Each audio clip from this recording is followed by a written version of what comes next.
Well, I have to say, I just don't buy that Raquel Leviss and Tom Sandoval are broken up, as was reported in the Post. I think he essentially and Raquel have been lying to us for over a year, honestly. And I think that we cannot believe anything at all about them. It's just impossible because, yes, Tom Sandoval's been singing lyrics saying, Raquel is not for him. And then there was this breakup story that came out. And then allegedly he was in Texas and he was on a date. You know about that, right? I'll show you in a second. So he's definitely laying the groundwork for us to believe that. He is a master manipulator. Tom Sandoval was arranging Raquel to say certain things, arranging Tom Schwartz to say certain things, was getting upset when they didn't do things the way he wanted, on the show. Like, he is seriously a mastermind. I don't think he sees a separation between himself and the show. Do you remember that he reached out to the producers of Vanderpump Rules and said, you've got to cover this. Everybody's shown their problems. He says it on the Howie Mandel interview. He says, everyone has shown their problems. Why should I be exempt? Of course, I'm going to show the breakup and all this stuff on the show and share it. He was loving the apology tour because he was the star of it. And let me just tell you, the only scene that I really saw Tom Sandoval cry in the finale was with Lisa Vanderpump. And why would that be? Well, because it's his boss. And I'm not sure he was sure how she was going to take all this, if she was going to support him or not going forward on the show. And I know that show means everything to Tom Sandoval and the fame that goes along with it. And so Lisa Vanderpump was the only one. He put himself out there and wept because he was so stressed out as to how she would react to it. That was a complete release of stress. So a friend of mine, Lisa Tate, who does a few podcasts, she does Goodbye Glam Squad. She wanted to let me know something, and I thought it was really smart, and I wanted to share it with you. For personal reasons, she was aware that there is something called adopted child syndrome. Now, you guys know that Rachel, aka Raquel, was adopted. So she was adopted by her mom's sister.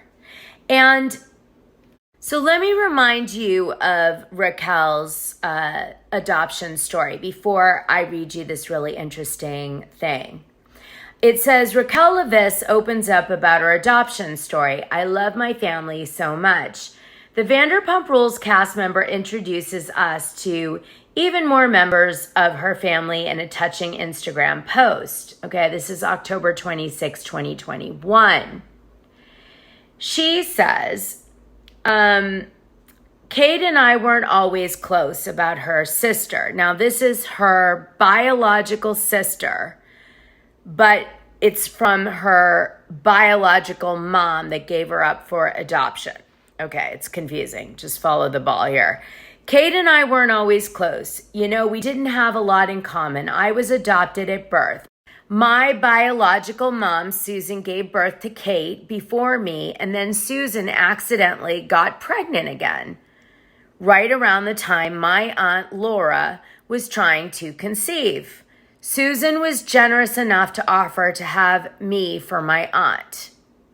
Raquel explained in an interview during the episode, but Kate has kind of stepped into my life a little bit more. She wants to be that big sister role for me.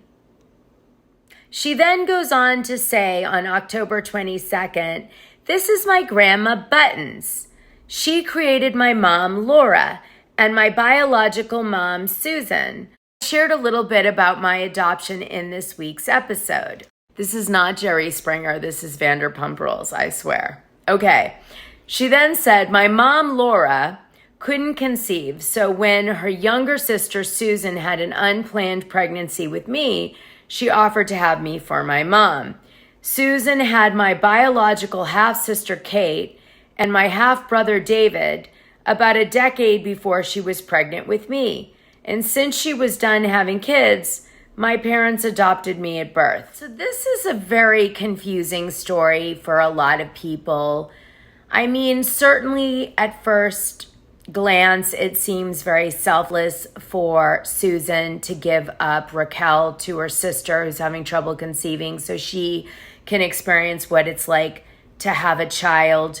However, I know it was an unplanned pregnancy, but I mean, giving up your child is kind of a difficult thing to do, and I feel like we're missing a big piece of this story. Do you know what I'm saying? No matter how much you love your sister. So what's my point?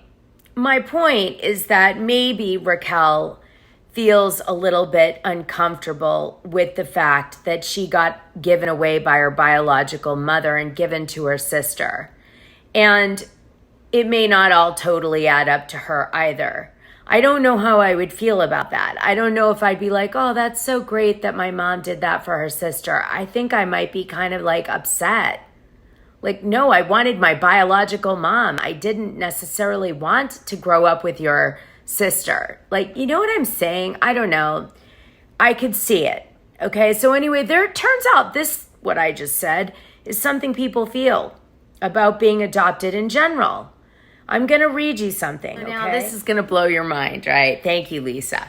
Dr. Tracy L. Carlos says this about adopted child syndrome. The syndrome is a term used to describe a set of behaviors that has been used to explain problems in bonding, attachment, lying, stealing, defiance of authority, and acts of violence. It is believed that the syndrome only applies to a small clinical subgroup of adoptees. In particular, it strikes those adoptees that secretly struggle with a type of genealogical bewilderment, and in particular, it affects adoptees whose families treat adoption as a secret and do not talk openly. Oppositional, defiant behavior is seen in these adoptees, and if not treated by trained mental health professionals, it can lead to antisocial behavior. So, I mean, of course, I don't know if Raquel's biological mom right out of the gate told her that she was her mom and she'd given her up to her sister who couldn't conceive or not. I don't know that dynamic, or if it was a secret. And then she suddenly found out and they explained the whole story. I do believe they covered this on the show. I remember it. But I don't know if they went that deep on it. But the point is that there is a thing that, you know, some people believe is a real thing, that certain adopted children, you know, they get impacted by it to such an extent that they can't bond correctly with people, that they lie, that they're secretive, that they deceive. In fact, some justice departments will allow criminals to use adoption as a way to get a lighter sentence. They put it right up there with like like other situations like abuse or whatever. Now, this is not every adopted person, obviously. It has to do with like your, you know, they're saying a genealogy. It has to do with, you know, how you're told, do you get therapy? You know, what's the relationship or the story surrounding the adoption? Were you abused? Like, there's a lot of other things to it. So please don't oversimplify this. But it is interesting to think that maybe her complex adoption could have been why she was able to lie and be so close to Ariana, to pretend that Ariana was this super important person in her life with this incredible connection, and it was a complete lie. And the whole time she was trying to get her man and trying to actually break up their relation. I'm not making excuses for Raquel, but I'm trying to understand how this woman could be this diabolical. And this was an excellent theory, which is why I'm sharing it with you. So you guys, it came out that Billie Lee had slept with Sandoval in the past. a few years ago. And I wondered if that was who Ariana Madix brought up in today's Alexa Stop. Brought up in tonight's Watch What Happens Live after show. Okay, so now I'm going to show you the receipts that everyone was relying on, saying that Tom Sandoval was on a date or at least hooking up with a girl.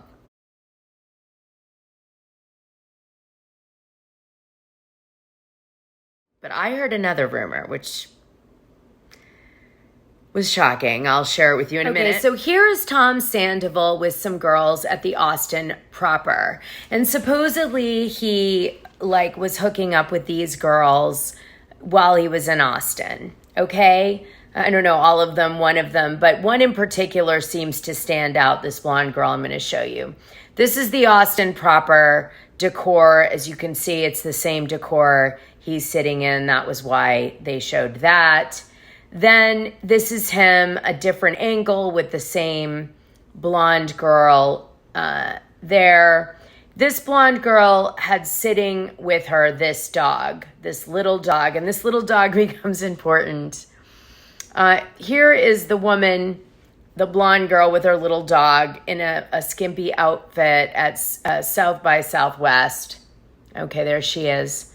So we know the dog belongs to her. This is another picture of that girl, different look. Here is a picture of the dog that was sitting next to Sandoval. So I guess we're seeing the same dog right there. And then this is another picture that was shared. By the way, Bravo Bone Collector is not Today Neck on Instagram in case you want to go see her feed. Anyway, this last image I didn't totally understand. I don't know if this was something she posted or Sandoval posted on his feed, but needless to say, there's the dog again, and somehow this ties Sandoval to the blonde girl in Austin during his little stint there. Now, I also heard a rumor. So I have some friends that own nightclubs in Austin, Texas, and I was told that someone, maybe Tom Sandoval, sent a video of him partying in the bathroom with his friends. You know what you do in the bathroom generally, and sent it out to a group of his friends, not like his whole public group, but a smaller group. You know, you can do that on your social media. You can make a smaller group, and that got out. And yeah, it wasn't great. And then I asked, well, why was he at that bar? And then the guy said, oh, because he hooked up with someone who worked there. And I was like, which guy? So some crowd gossip came in too tonight. Contract negotiations have commenced for the next season of Vanderpump Rules, with self-appointed number one Tom already digging his heels in for an eye-watering amount in comparison with the figure he took home from his last scandal-filled season. He thinks the show revolves around him now, and his already mega-sized ego is now gargantuan. So then there's some more gossip. Katie Maloney's been fishing around Reddit, supposedly, and she's been watching what people are saying, and she went in one Reddit group and she saw that everybody was talking about this guy that appears to be laughing in that scene where Katie Maloney's mom is being yelled at by Raquel and Tom Sandoval, and Katie's sort of yelling at Raquel, and it's really cringy. Anyway, the fans noticed this guy sitting with the group that obviously knew Katie and Ariana, and he's laughing, and they're like, what is wrong with this guy? Well, this pissed Katie off, and she wrote him a big hate message. And the guy threw her so much shade. He basically decided that she was being so petty. So he wrote a song with her text message to him as the lyrics. And anyway, Ariana, of course, stood up for Katie and unfollowed this guy because she did follow him. So I think it was more Ariana's friend than Katie Maloney's friend. But needless to say, it's hilarious, and I'm going to play it for you. Katie Maloney, this one's for you, bitch. 1, 2, 3, 4. If you ain't going to defend your gross actions, you can at least get the timeline and the words right. Your mock and gesture happened before I said anything to you, and I said, who the fuck are you? Exactly, as who are you to chime in right now? I didn't say nobody, loser. You are one thirsty motherfucker, Brett, and I don't trust you. Your energy sucks, and after what I saw, you better stay far away from me. Bye, bitch.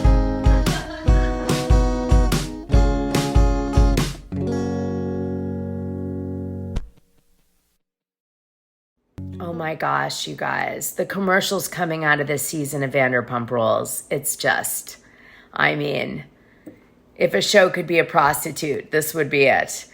We have Bic razors, we have Bloomingdale's, Comedy Central, Andy's book.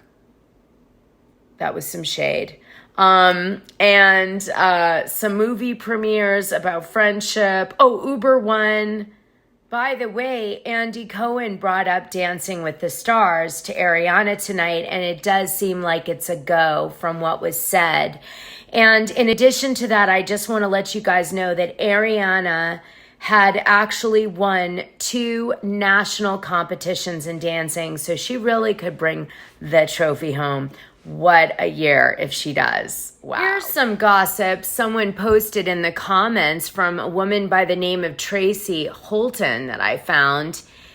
It says, I knew your dad as a police officer, William Bill Schwartz, in Minnesota before your family moved to Florida. He was a violent alcoholic even then in Minnesota. Your dad was violent and abusive to your mom, Kim. You tried to protect your mother and triplet brothers from abuse by your dad. Your mom finally got a restraining order against your dad. You tried to take the brunt of his alcoholic rage to protect your mom and brothers, but nobody protected you. We all see the rage that exists under your surface. It's understandable, but dangerous. Please get counseling and see a psychiatrist. Your dad tried to self-medicate his depression, and you're doing the same thing. Please break the cycle. And she's talking about, of course, Tom Schwartz's dad, William. So this might give you some insight into why Tom Schwartz behaves the way he is, besides maybe being also a little bit on the spectrum, as I've mentioned before. I'm not dragging him, just saying. I don't know why I keep looking for a reason that these people are so deceptive and like the chip is broken, but I do feel like I have to find it, and I felt this was a Here's clip. Some more fun gossip Real Moms of Bravo got. Boots on the ground from Schwartz and Sandy's. This was somebody wrote into them. I was at Schwartz and Sandy's last night. Schwartz, Jax, and Joe were all there. This was May 11th. Jax said that Joe is trouble and shouldn't be there. Everyone was very friendly and took pictures with everyone. Jax was so talkative and said he's back on the cast next season and is on 4 TV shows now, and that they are announcing the cast for next season this week. Unclear how reliable that info is. He was surprisingly nice and approachable. Max was also there. Max Vanderpump. Yes, Jax said Sandoval hasn't paid taxes in years and the IRS is after him. Jax kept saying how Schwartz is his best friend and he's really worried that he'll get dragged down because of that and lose Schwartz and Sandy's. And then Real Moms of Bravo said, oh my God, what? And they said, Joe was very drunk and in the bathroom asked if my friends watched the show. They obviously said yes. And she said, do you know Joe? That's me. I'm Joe. Oh my gosh, that's thirsty. It seemed like she was very into Schwartz, but I wasn't getting the same vibe from Schwartz to her. Totally. This has been the gossip all along. Maybe he was just in work mode. No, he was just in, he's just not that into you mode. Unfortunately for Joe. Sandoval is going to be in Stars on Mars. He filmed it a week ago in Australia. I think he got voted out pretty quick though, because, he was in a bar like 3 days after he arrived there. Maybe made it to the 3rd round or something. Alien shapeshifter. So you guys, I'm going to hit it, okay? Hit it and quit it. And I think they were talking about something else, but I like the sound of it. Take care of yourselves, okay? We'll talk soon. So much gossip.